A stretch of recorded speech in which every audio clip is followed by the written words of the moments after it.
Assalamualaikum warahmatullahi wabarakatuh.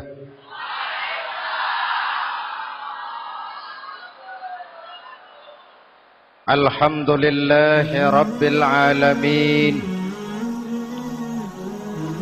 Wassalatu wassalamu ala asyrafil mursalin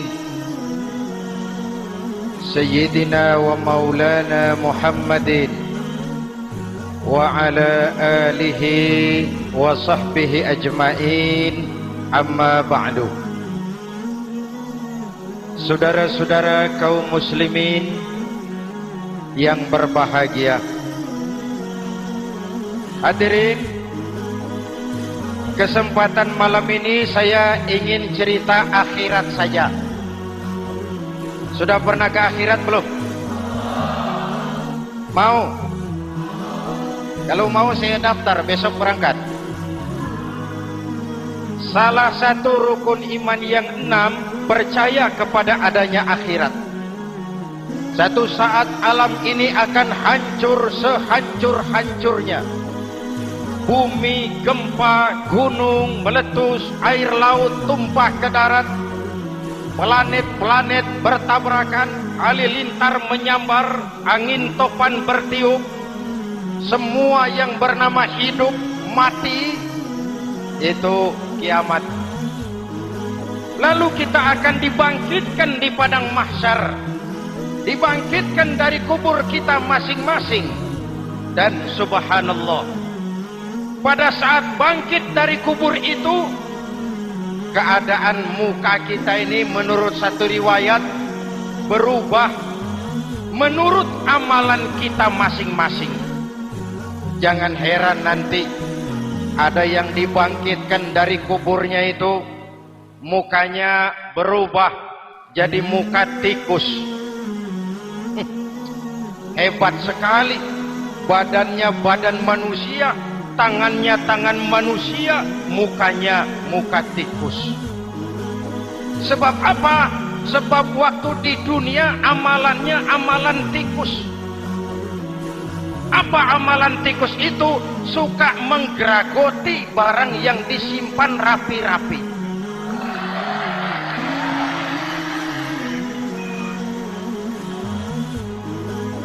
Itu nanti koruptor-koruptor yang menggeragoti uang rakyat, itu nanti bangkit mukanya muka tikus. Na'udzu. Saudara lihat, oh ini yang geragoti uang rakyat mukanya muka tikus. Ada lagi yang bangkit dari kubur, mukanya itu berubah jadi muka harimau. Kenapa? Waktu di dunia amalannya amalan harimau. Apa harimau itu? Mau menang sendiri, keras kepala, kupeh. Di mana ada hutan, rajanya pasti harimau. Padahal hutan belum pernah bikin pemilihan umum. Betul? Tapi harimau tidak peduli ada pemilihan umum atau tidak, saya raja hutan. Setelah naik jadi raja di hutan, harimau bukan melindungi rakyatnya, malah makanin rakyatnya.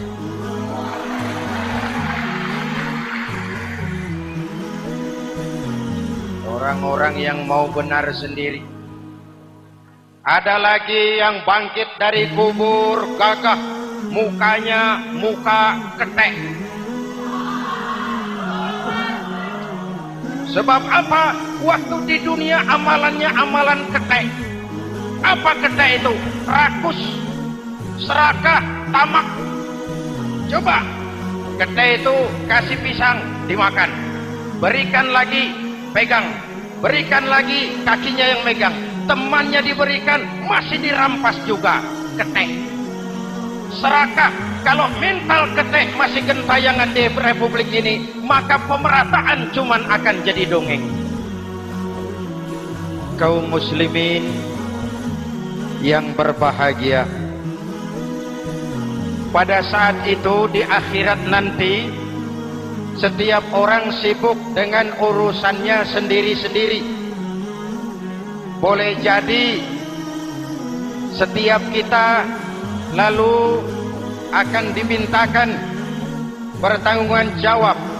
Boleh jadi orang tua tidak sempat lagi mengingat anaknya, saudara tidak lagi sempat memikirkan saudaranya.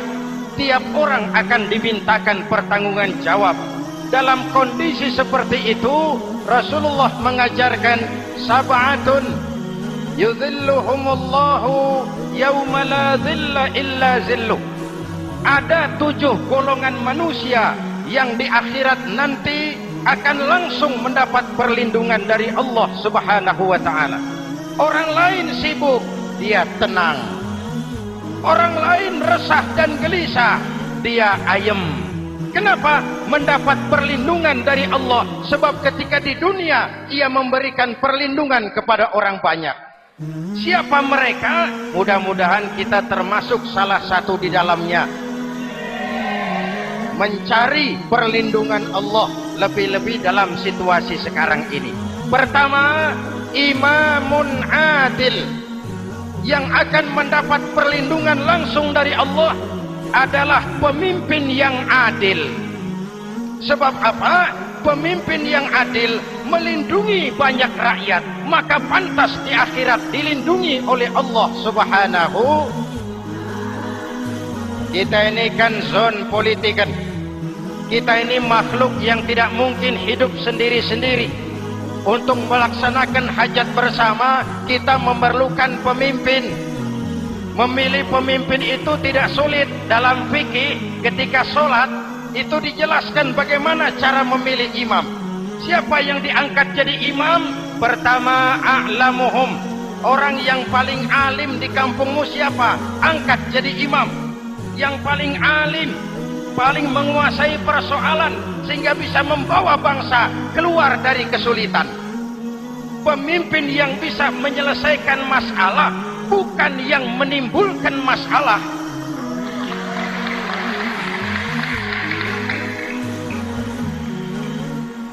Apalagi kalau pemimpinnya jadi masalah, bagian dari masalah. Ini namanya pengurus jadi urusan. A'lamuhum. Pak, di kampung saya ada 2 orang, alimnya sama. Yang mana yang jadi imam? Afsahuhum, yang lebih fasih lidahnya, yang paling pandai menyuarakan aspirasi rakyatnya, punya sense of crisis. Yang satu alim tapi pelo, yang satu alim tidak pelo, yang tidak pelo jadi imam. Kenapa? Tidak sah orang fasih bermakmum kepada imam pelo. Pak, ini imam pelo, makmum pelo semua, sah. Namanya kampung pelo. Aduh Pak, ini 2 orang alimnya sama, fasihnya sama, yang mana yang jadi imam? Aktsaruhum sinnan, yang lebih tua umurnya, senioritas baru dihitung. Lahirnya bareng Pak. Yang mana yang jadi imam? Awaluhum hijratan, yang lebih dulu tinggal di situ, yang punya semangat nasionalisme yang tinggi, yang cinta kepada bangsa dan rakyatnya. Sudah ada imam, sudah, ayo azan. Apa azan itu? Proklamasi. Sholat mau dimulai. Sudah azan? Sudah. Qobliyah 2 rakaat, qobliyah. Apa qobliyah itu? Dulu ada namanya Panitia Persiapan Kemerdekaan Indonesia, qobliyah. Sudah qobliyah? Sudah. Luruskan shaf, atur barisan yang lurus, rapatkan barisan. Apa ini? Bentuk pemerintahan yang kompak, bersih, berwibawa. Jangan sesama elit saling tawuran.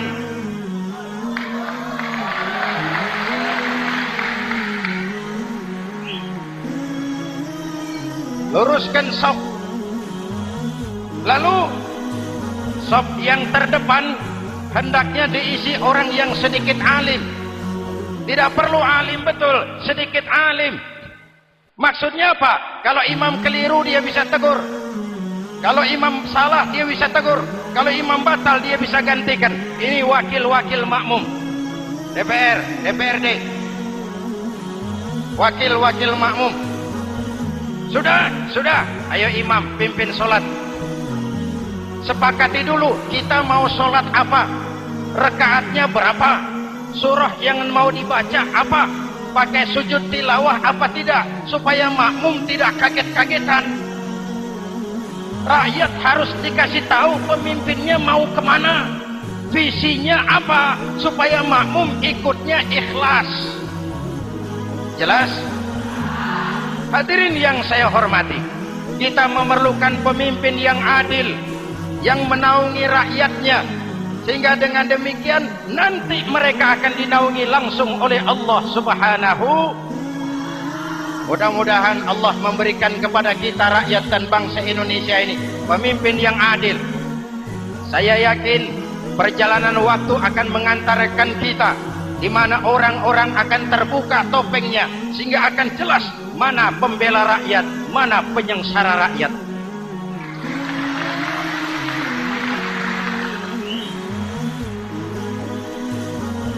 Lalu sebenarnya tiap kita ini kan pemimpin.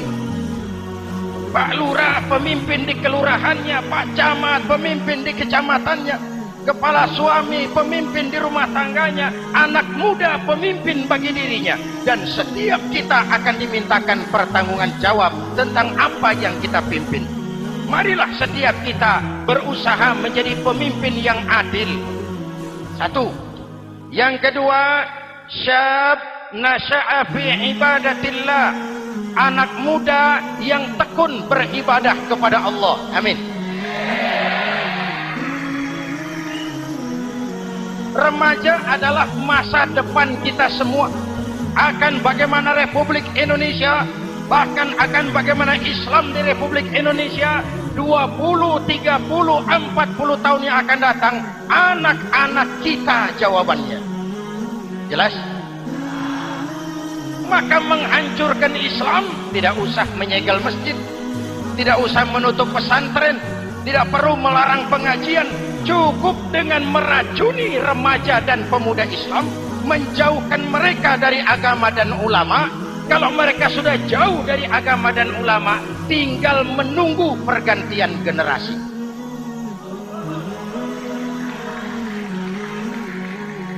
Maaf, kalau yang sudah 60 tahun ke atas itu saya anggap angkatan selamat. Generasi tanda seru. Insya Allah mantap akidahnya, tidak goyah imannya. Tapi yang 30 tahun ke bawah, adik-adik saya ini, the next generation, kalian yang jadi pilot project. Hei remaja-remaja Islam, kalau mau jadi remaja dan pemuda modern, jangan dekat-dekat ke masjid kuno. Masjid khusus 70 tahun ke atas. Baca Quran kampungan, ngaji urusan akhirat. Seiring dengan itu, modernisasi diartikan dengan westernisasi. Kau tidak bisa jadi pemuda modern kalau semua yang datang dari barat belum kau telan mentah-mentah. Kau harus bisa bergaul seperti orang barat, berpakaian seperti orang barat, berumah tangga seperti orang barat, makan minum seperti orang barat. Kalau nyanyi lagunya lagu barat yang orang lain nggak ngerti, kamu juga nggak tahu. Mengalirlah narkoba dalam segala bentuknya. Maka muncullah generasi-generasi santai, generasi-generasi salon yang mencoba mencari pelarian hanya dengan kesenangan sesaat, tapi menghancurkan masa depan yang pasti.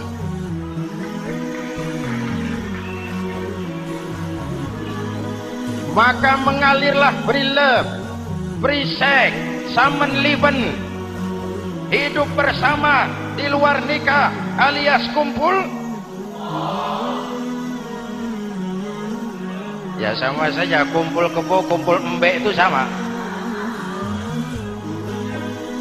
Hadirin yang saya hormati, kalau sudah hancur tinggal menunggu pergantian generasi.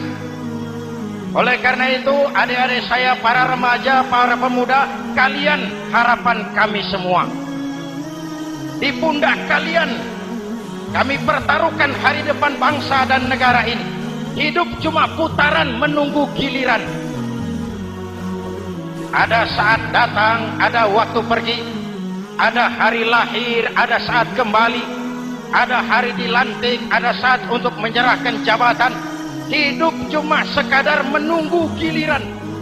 Karena itu kepada kalian saya ingatkan satu ucapan orang bijak. Hai anak muda, berpikirlah kau di waktu pagi. Bekerjalah di waktu siang. Makanlah di waktu sore. Dan tidurlah di waktu malam.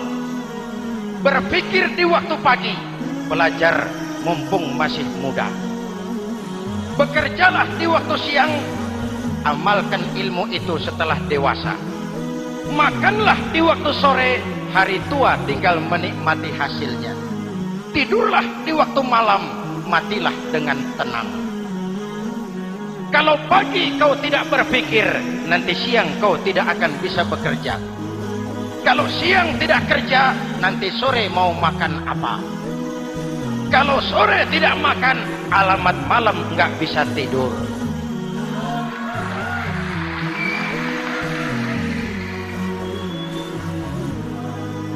Kalau waktu remaja, waktu muda maunya santai-santai saja, dewasanya bingung. Kalau dewasanya bingung, hari tua terlunta-lunta. Kalau hari tua terlunta-lunta, matinya menteleng. Maka lebih baik makan singkong betulan daripada makan roti mimpi.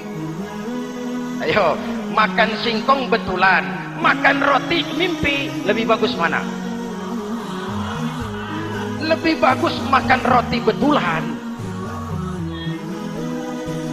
Kalau perlu, lebih baik sekolah sambil dagang koran, sekolah sambil parkir mobil, sekolah sambil semir sepatu, daripada petatang peteteng tanpa prospek hari depan yang ada artinya.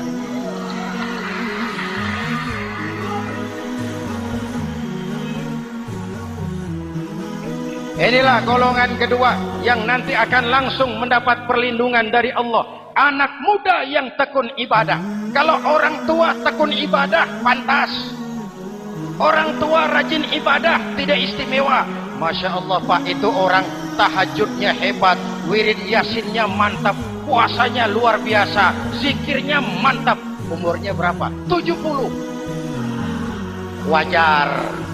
Lalarwi sanjo. Sudah larut senja. Kalau 70 masih jadi preman, kapan tobatnya?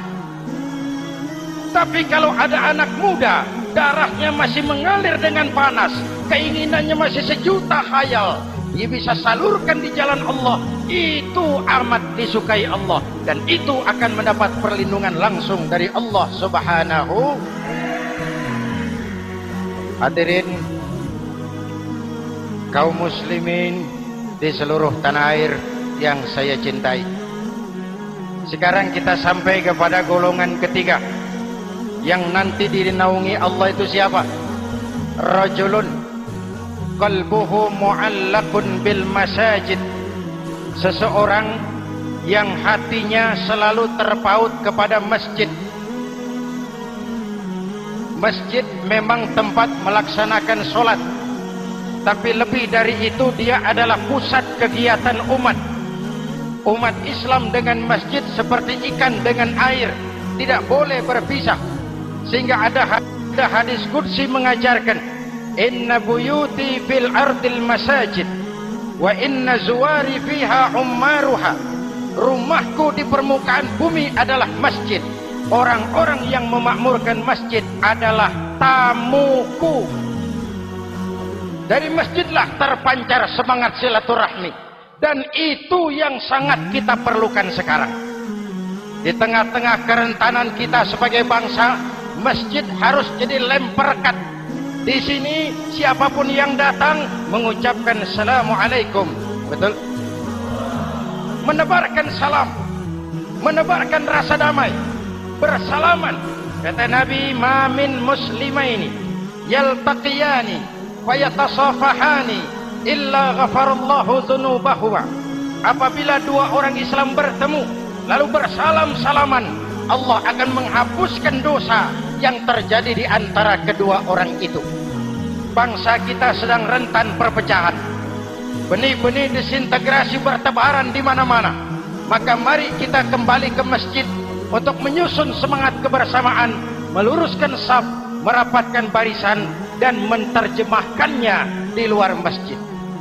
Ini ada kaitannya dengan faktor yang keempat, yang langsung dilindungi Allah. Siapa mereka? Rajulani tahabba fillahi ijtama'a alaihi wa tafarraqa alaihi. Dua orang yang bersaudara, bertemu karena Allah, berpisah karena Allah. Itu akan dilindungi langsung oleh Allah di hari akhirat nanti.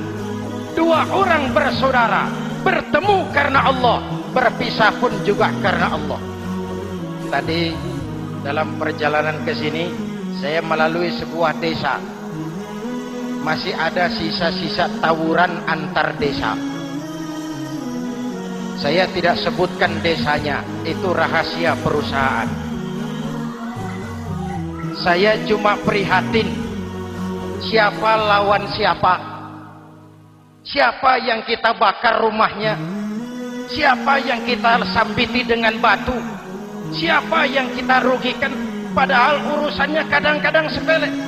Di satu desa misalnya cuma urusan kaset jadi tawuran antar desa.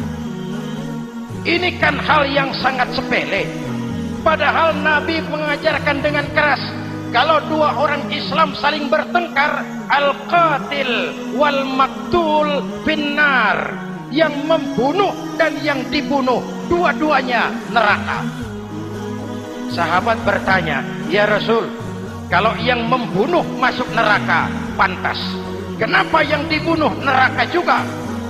Rasulullah senyum lalu berkata, yang dibunuh pun sudah punya niat membunuh, cuma keduluan dibunuh. Andai kata tidak dibunuh, dia yang akan membunuh. Mari kita renungkan, kenapa sebagai bangsa kita seperti tercabut dari akar budaya kita. Kita jadi beringas, kita jadi brutal untuk hal yang sepele. Yang satu teriak Allahu Akbar, yang lain teriak Allahu Akbar. Siapa lawan siapa? Dulu Bung Tomo teriak Allahu Akbar, musuhnya londo. Sayyidina Hamzah, Khalid bin Walid teriak Allahu Akbar, yang dilawan kafir. Abu Jahal, Abu Lahab, Abu Sufyan. Sekarang si Ali lawan si Hasan, Hasan Allahu Akbar, Ali Allahu Akbar. Siapa lawan siapa?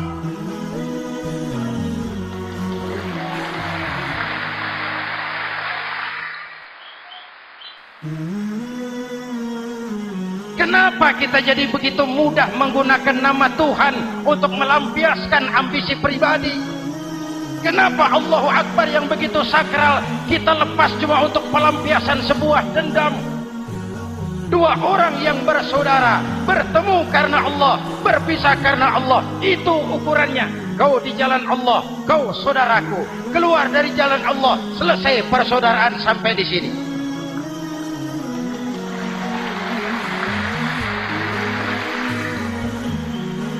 Hadirin, lewat mimbar ini saya kembali menekankan, mari kita pelihara kerukunan. Pertama, rukun antar umat seagama. Sesama muslim harus bersatu. Yuk, kita rukun yuk. Kita kompak yuk. Kita bersatu yuk. Sesama muslim, kaos boleh berbeda, boleh. Jaket boleh tidak sama, silakan. Paham politik boleh berbeda, boleh. Kau lewat sana, saya lewat sini, nanti kita ketemu di sana. Betul? Mari lapang dada menerima perbedaan, tetapi mengarah kepada satu tujuan yang sama. Walaupun bineka, kita ini tunggal. Seperti dilatih di masjid ini. Dua orang yang bersaudara, bertemu karena Allah, berpisah karena Allah. Hati-hati, di masyarakat sekarang ini kan lebih banyak tukang kompor daripada tukang lem. Tahu tukang kompor? hangati sana, panasi sini, bakar sana, sulut sini, terbakar kita, dia lari tepuk tangan. Udah capek kita rakyat diobok-obok, udah capek kita rakyat dialamatkan, dijadikan address. Semua kalau pidato demi rakyat, untuk rakyat, buat rakyat, padahal nggak pernah kenal sama rakyat. Kita cuma jadi alamat. Mari kita kokohkan akar kebersamaan. Kita sama-sama anak Ibu Pertiwi. Di negeri ini kita dilahirkan. Air negeri ini yang kita minum. Udara negeri ini yang kita hirup. Kalian remaja, kalian pemuda lebih bertanggung jawab karena kalian anak Ibu Pertiwi. Hadirin yang saya hormati, maka tetaplah jaga semangat kebersamaan. Ini yang keempat. Yang kelima, rajulun zakarallaha khalian fafadat ainahu. Seseorang yang mengingat Allah dalam kesunyian lalu berlinang air matanya. Tengah malam, dikala orang sedang tidur, dia bangun munajat. Gemersik tikar tersentuh tangan, laksana lambaian tangan malaikat maut datang hendak merenggut nyawa. Terbayang dosa yang pernah dia kerjakan, air mata berurai membasahi pipi tanpa terasa. Orang yang munajat semacam itu nanti langsung mendapat perlindungan dari Allah Subhanahu. Saya pernah baca hadis qudsi, merinding bulu kuduk saya mendengar hadis qudsi ini. Terbayang Indonesia saya, Indonesiaku, Indonesiamu, Indonesia kita semua. Apa kata Allah dalam hadis qudsi? Inni la ahammu bi'azabi ibadi. Kadang-kadang aku muak melihat tingkah laku manusia. Aku kepengen turunkan azab. Kalau azab turun di bumi, kita sudah merasakan banjir di mana-mana. Manado banjir, Sumatera Barat banjir, Jambi banjir, Bengkulu, tanah longsor di Purworejo, Cilacap banjir, Sukabumi gempa, Pandeglang gempa, ekonomi terpuruk, antar kampung tawuran, antar elit di atas tawuran.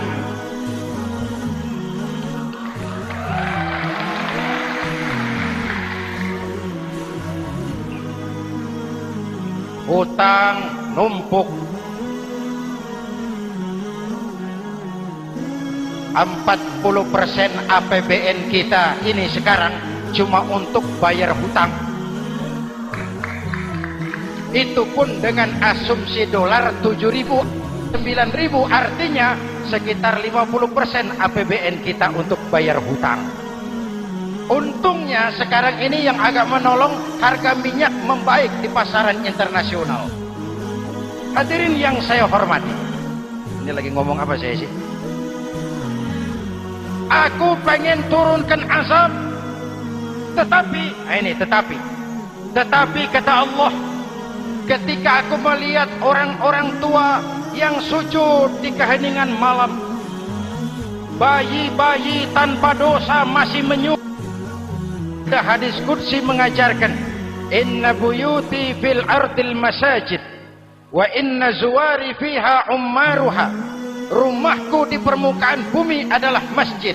Orang-orang yang memakmurkan masjid adalah tamuku. Dari masjidlah terpancar semangat silaturahmi, dan itu yang sangat kita perlukan sekarang. Di tengah-tengah kerentanan kita sebagai bangsa, masjid harus jadi lem perekat. Di sini siapapun yang datang mengucapkan assalamualaikum, betul? Menebarkan salam, menebarkan rasa damai, bersalaman. Kata Nabi, ma min muslimaini yaltaqiyani wa yatasafahani illa ghafarallahu dzunubahuma. Apabila dua orang Islam bertemu lalu bersalam-salaman, Allah akan menghapuskan dosa yang terjadi di antara kedua orang itu. Bangsa kita sedang rentan perpecahan. Benih-benih disintegrasi bertebaran di mana-mana. Maka mari kita kembali ke masjid untuk menyusun semangat kebersamaan, meluruskan saf, merapatkan barisan, dan menerjemahkannya di luar masjid. Ini ada kaitannya dengan faktor yang keempat yang langsung dilindungi Allah. Siapa mereka? Rajulani tahabba billahi ijtama'a alaihi wa tafarraqa alaihi. Dua orang yang bersaudara, bertemu karena Allah, berpisah karena Allah. Itu akan dilindungi langsung oleh Allah di hari akhirat nanti.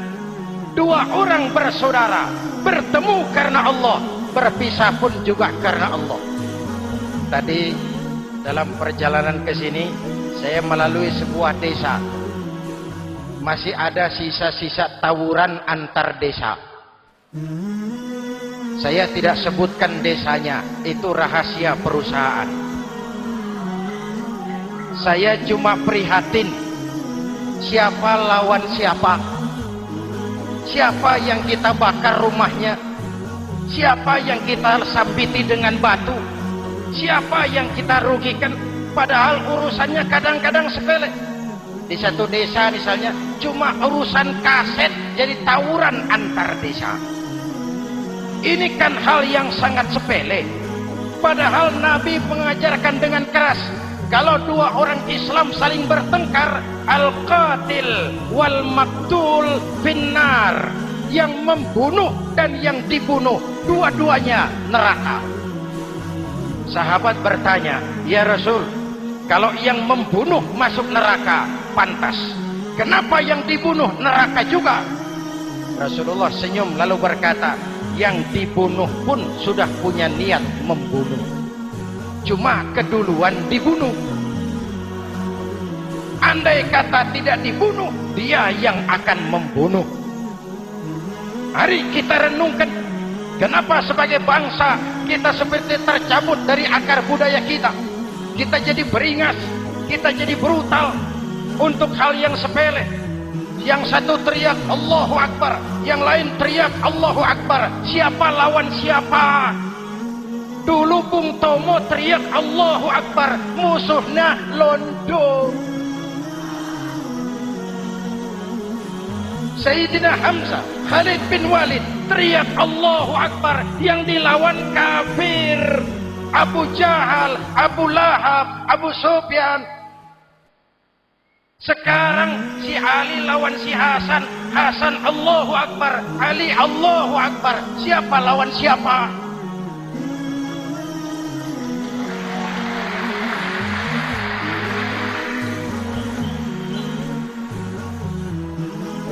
Kenapa kita jadi begitu mudah menggunakan nama Tuhan untuk melampiaskan ambisi pribadi? Kenapa Allahu Akbar yang begitu sakral kita lepas cuma untuk pelampiasan sebuah dendam? Dua orang yang bersaudara, bertemu karena Allah, berpisah karena Allah. Itu ukurannya. Kau di jalan Allah, kau saudaraku. Keluar dari jalan Allah, selesai persaudaraan sampai di sini.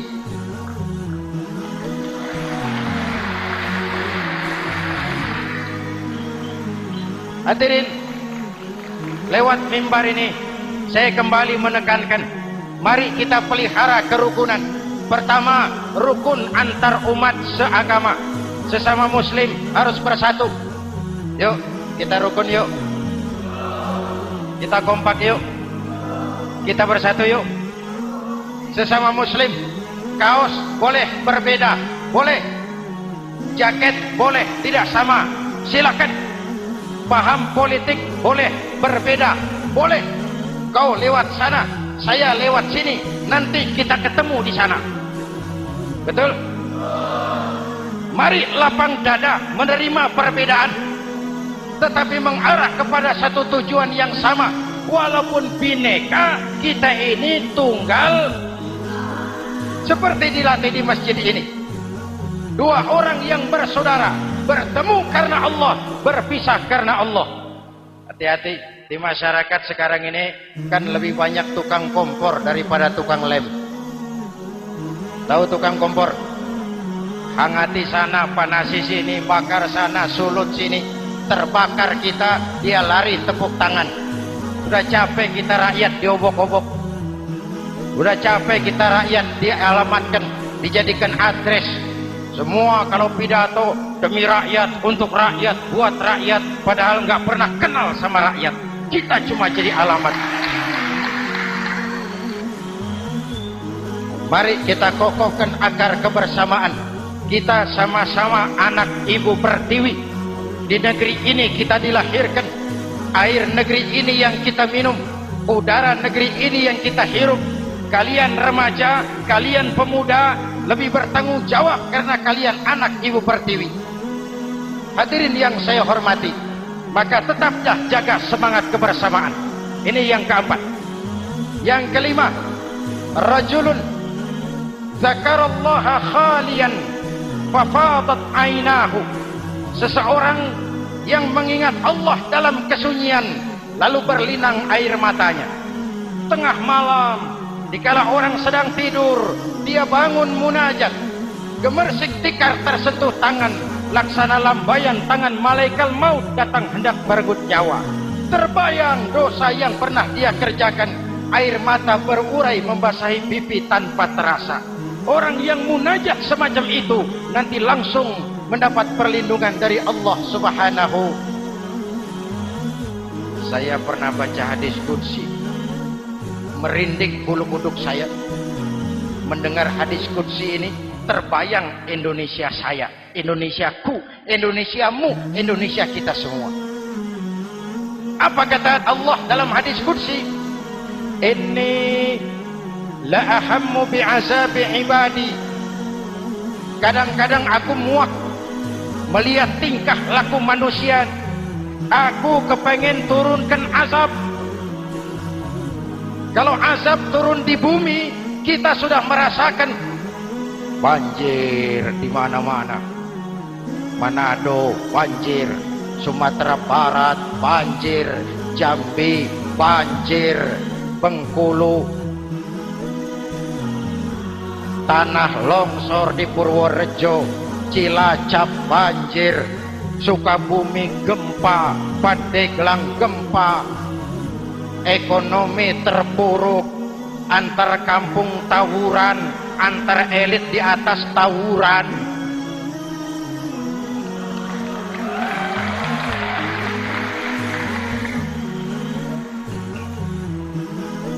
Hutang numpuk. 40% APBN kita ini sekarang cuma untuk bayar hutang. Itu pun dengan asumsi dolar 7.000, 9.000, artinya sekitar 50% APBN kita untuk bayar hutang. Untungnya sekarang ini yang agak menolong, harga minyak membaik di pasaran internasional. Hadirin yang saya hormati, ini lagi ngomong apa saya sih? Aku pengen turunkan azab, tetapi kata Allah, ketika aku melihat orang-orang tua yang sujud di keheningan malam, bayi-bayi tanpa dosa masih menyusu, binatang ternak melata mencari makan, murkaku surut, azab aku tarik kembali. Ayo renungkan hadis ini. Allah mau marah nggak jadi, azab ditarik, kesulitan diangkat, pertolongan datang, ada yang meredam murka Allah. Allah mau marah nggak jadi. Kenapa? Orang-orang tua yang tengah malam sujud sambil berlinang air mata, itu yang meredam murka Allah. Yang ikhlas menangis kepada Allah, bukan menangis berdasarkan pesanan. Ini kan sekarang apa yang nggak bisa dipesan?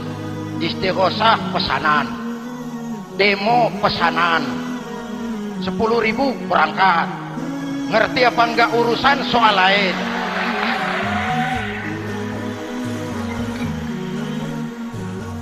Jadi bukan demonstran, pekerja demo. Orang tua yang ikhlas nangis kepada Allah di keheningan malam. Kita hutang jasa kepada orang-orang tua yang ikhlas seperti itu. Itu yang menjaga keselamatan bangsa. Allah mau murka nggak jadi. sepanjang masih banyak orang-orang tua yang sujud di tengah malam. Amin. Yang kedua, bayi tanpa dosa masih menyusu. Tanpa dosa. Binatang melata mencari makan. Sekarang bagaimana kesulitan, gak mau panjang. Mengamalkan hadisnya terbalik. Yang disuruh itu orang tua tengah malam sujud. Bayi tanpa dosa nyusu. Sekarang ini orang tua tengah malam nyusu. Bayi tanpa dosa dibuang ke tempat sampah. Akibat pergaulan bebas, bayi tanpa dosa dibuang ke tempat sampah. Orang tua tengah malam.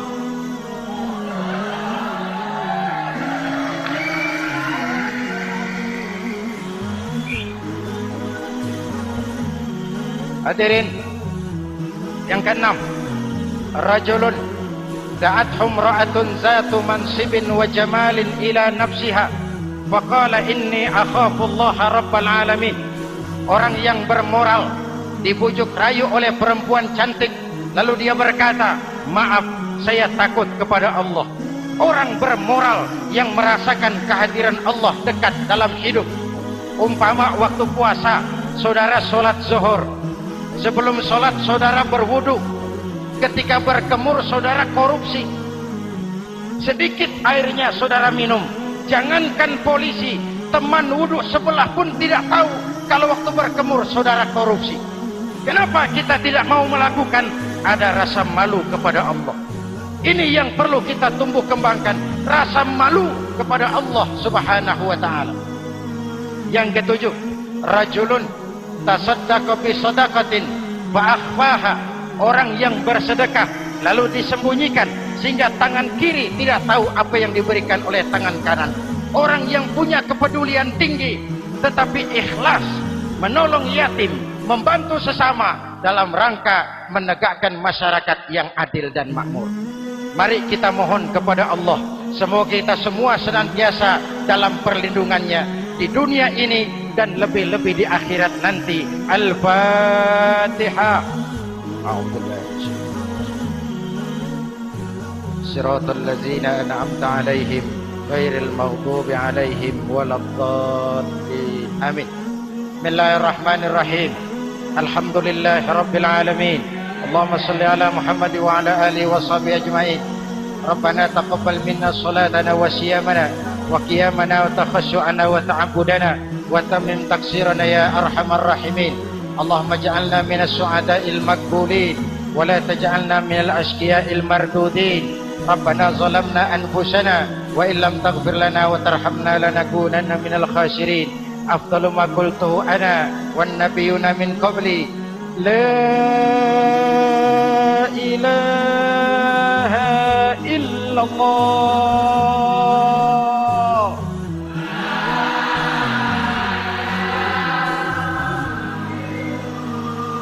La ilaha illallah.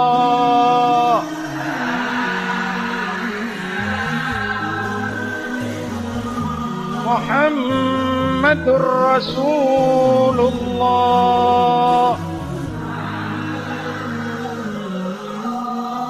Kalimatu haqqin 'alaiha nahya wa 'alaiha namut wa 'alaiha numashu insyaallah minal aminin.